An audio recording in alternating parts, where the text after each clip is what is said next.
So, a lot of you have been asking me about journal writing. Some used to do it in the past, stopped, do it sometimes, want to do it more consistently, have asked for suggestions for journal writing. So, here's mine. It was something that was shared with me. If you've heard it before, I apologize. If it's something that doesn't feel right for you, keep looking. There's a lot of people out there that have other suggestions, but here's mine. Here's what I do. So, someone gave me the book, The Artist's Way, in June of 2016.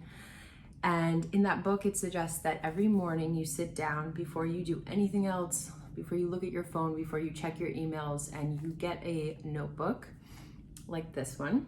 I got this from my sister. It has hot sauces on it because she loves hot sauce. You open it up and you just write the date and you start writing. And even if the first thing you write is, I don't feel like writing, and you continue from there. And even if you write it again, I really don't feel like writing, keep going and don't stop. Just let your hand go and don't worry about grammar, punctuation, spelling, anything. You keep writing until you hit the third page, and then you stop and make sure you stop. And that's your 3 pages. And you just let it flow until you're done. What I do, here's my add-on tip, is because 3 is an odd number, and I don't know, it's a quirky thing of mine. I add a page of gratitude, things that I'm grateful for. Could be things from the day before, what I'm feeling that in that moment, that morning, because I like to start the pages the next day on a fresh page, on the front page. So I do that, and that helps me think about, stay in the good, think good, and it will be good, and set the day out with a good energy and good tune. That's very important for me. Also, I find the pages sometimes can be a bit of a mind dump. I like to get out the inner critic. I sometimes wake up my inner critics very alive and very loud, and the pages are a good place to do that. Julia Cameron says that your inner critic lives in your left-sided brain, and in order to be creative, you need to get that out, and that we're all creative beings, and we should be putting as much as our creativity and our unique self into whatever it is that we do. So the morning is the best time to do that.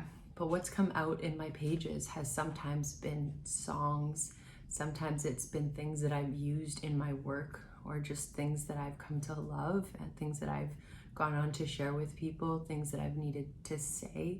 It's helped me get clear on that. But overall, I've come, over the past 4 years, I've come back and found these notebooks and opened them up and seen how I was feeling and what I was thinking on certain days, and been very happy that I had these to remember, how I felt around certain events that were happening in my life. And that's what's really amazing about memoir writing, is the historical facts.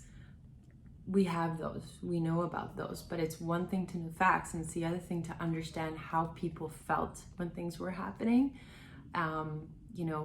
During a time of crisis, how did people feel? Like, were they scared? When a president was addressing this country, how did he feel, like seeing the world through his eyes? What was that like? And that's very personal and very unique. And that's something useful for memoir writing. So if you were to go on to write your life story one day, these are things that you would likely want to have. So it's not a book, it's not so overwhelming in that sense, but it's definitely a way to get started in doing some writing. And if you set, a goal for yourself and it's consistent, it becomes a bit of a practice that sometimes it's the best part of my day. And showing up to it each day makes me feel good, knowing that I consistently show up to do something for myself every day.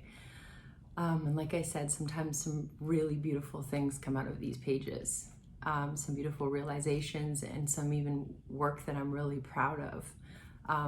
And what's beautiful is that it's only meant to be for you, and to be proud of something that you've done just for you is really special, because I think we need to do more things that we're proud of just for ourselves. So I hope that is helpful. And if you have any more questions, please let me know. Type them in the comments, and I'd love to help you more. Okay? Happy journal writing.